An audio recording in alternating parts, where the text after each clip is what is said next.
Hello guys, it's Aaron here again, and we're going to be talking about another bowl game today. It's coming on tomorrow, the day after Christmas. By the way, Merry Christmas, y'all. Today we're going to be talking about the Little Caesars Pizza Bowl.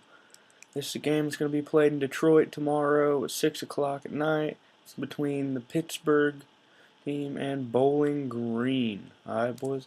So we're going to start this off with Bowling Green. Some action. These guys went 10-3 this year. They started off really solid. They beat Tulsa. They beat Kent State, who was supposed to be a pretty good team this year. They kind of fell off the radar a little bit, but they were still pretty good. However, they got destroyed at IU 42-10, but then they managed to win the games they were supposed to. They took Mississippi State to the end, a team that barely made it to a bowl game, but did make it to a bowl game in the SEC. So Mississippi State's pretty solid, but they only lost 21-20. And then they followed it up with another heartbreaker, losing 28-25 the very next week against Toledo.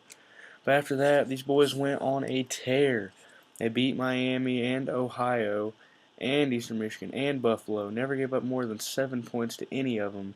And that put them in the MAC championship game against Northern Illinois, who was supposed to be a BCS team again. Jordan Lynch, Heisman candidate. They shut that dude down. Northern Illinois still put up points, but Bowling Green just completely outdueled them, outplayed them, and just played a monstrous game in the MAC championship and won 47-27 at Ford Field, the same place they're playing this bowl game at. These guys are really, really solid. They're not getting a lot of love, even though they won the MAC. But this quarterback, Matt Johnson, is a monster. He played really good when it mattered late in the year, especially against Jordan Lynch. He put up 393 passing yards and accounted for 5 touchdowns. He's really good. The defense is unbelievable. They only gave up 14.8 points per game this year, 5th in the nation. And they scored 35 points a game, which is a top 30 in the nation. Now, it's not completely fair to give that defense all the props because, as I mentioned, for a lot of teams, they played against a smaller strength of schedule, some weaker teams. You know, they played Massachusetts and they played Akron and they played Eastern Michigan, Miami of Ohio, teams that struggled this year, especially Miami of Ohio. Anyways, they're still a really solid team, and that defense plays strong physical football. It's going to be hard for any team to put up too many points against, except for IU apparently. They passed the ball pretty good. They were top 40 passing with 265 yards a game. They run the ball really well, averaging over 200 yards a game, top 30 in the nation. Overall, they're just a really solid, balanced attack, and they don't put up the most points in football, but they put up a lot, and their defense usually holds teams to really low amounts. Now, let's transition over to the ACC and talk about Pitt. It's hard to figure out what to make of this team this year. They started off the year with a 41-13 beating by Florida State, but Florida State turned out to be a monstrous team that is in the national title game undefeated, so can't knock them for that. They followed that up with wins against New Mexico and a 58-55 shootout victory over a really solid Duke team. It turned out to be a lot better than people anticipated. They survived a game against Virginia, 14-3, and then they lost a close game against a very defensive, physical team, Virginia Tech. Probably the closest comparison to Bowling Green you've got on their schedule. Virginia Tech was a pretty solid team this year. Kind of faltered late in the year, but early in the year they were playing really good, and they were just too much for Pitt. Other than that, later in the year they beat Old Dominion, obviously, and the next to last week they beat Syracuse 17-16. Not a bad win. But they had losses to that option running team in Navy 24-21 and Georgia Tech 21-10. They lost to a 6-6 North Carolina team 34-27 late in the year, and they got beat 41-31 by Miami. None of these losses were bad. Florida State was the only bad one, and that was a national title contender, so you can't really knock them for that. All the other losses, the most they lost by was 11.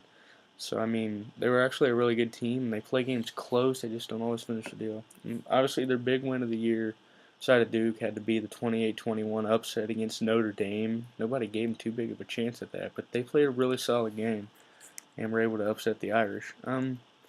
These guys aren't as good on offense as Bowling Green was. They average about 235 a game passing, which is median, pedestrian in the league. in college football, and they only average 115 on the ground, which is outside of the top 100. It's actually 112th in the nation. So they don't get a lot of offensive yards. They only score about 26 a game, which is bottom half of Division One, and they give up 27 a game, which is right a little bit into the bottom half of Division One as well. But you have to consider the teams they played. Every game was close. Every game is well fought. You can almost guarantee it's probably going to be in the 20s somewhere, usually with them. And they're kind of hard to get a read on, but I think they're going to give Bowling Green a really good game. This is actually one of my favorite games of this whole bowl season. It's really hard to get a read on. Both teams are really good at times, and both teams have had a little bit of struggles, but every game both teams been in has been competitive outside of one. Bowling Green scares me a little bit because they didn't play a lot of talented teams, and the ones they played outside of Northern Illinois, they struggled against. IU with that fast-paced team, they didn't make a bowl game, but they were pretty good this year, and they beat Bowling Green 42-10. Albeit Bowling Green was getting used to their new quarterback this year, but Mississippi State, that was a close game, but they didn't come up on top. Toledo, they didn't come up on top. Really, they're kind of hyped into this off the two big wins, I guess, because they beat Buffalo to get into the MAC championship game, then they beat Northern Illinois to take it. They're really kind of going off of that, their momentum into this game, and I think they're definitely coming in on higher hopes. But they also lost their head coach, and I don't think that's going to be a huge issue, but I think it could lead to some issues for them. Overall, I think actually that Pitt is a little better than people are expecting them to be. This is going to sound bad going to a MAC school, but I'm just not sold on the MAC this year. Bowling Green, last I saw, were 4-point favorites. I think that Pitt's going to cover the spread on that. I don't think Bowling Green's going to get it. I actually think that Pitt is going to get an upset in this game. I think it's going to be close. It's going to come down to the end. But Pitt just showed the ability to play really quality opponents a little better to me this year. And they've got a really, really, really good defensive player by the name of Aaron Donald, who I think is really going to push Bowling Green. I think overall, if Pitt's going to win this, they're going to have to run the ball better than they have all year. But I think it's going to be low scoring, and I think it's going to be a late touchdown that's going to get the win for Pitt. And I think the final score is going to be something around 27-17. So let me know what you guys think. Comment on this if you'd like. Just kind of holler at me. Let's see what your opinions are going into it. And if you want to give me an idea of what you thought after the game tomorrow, comment that too. I'm thinking about making analysis vids for all of the bowl season kind of combined. I don't want to do one for every game because it'd take too long. I might, I don't know, but I don't know. We'll see about that. Anyways, that's my opinion of this game, and tune in tomorrow at 6 to see how it actually turns out.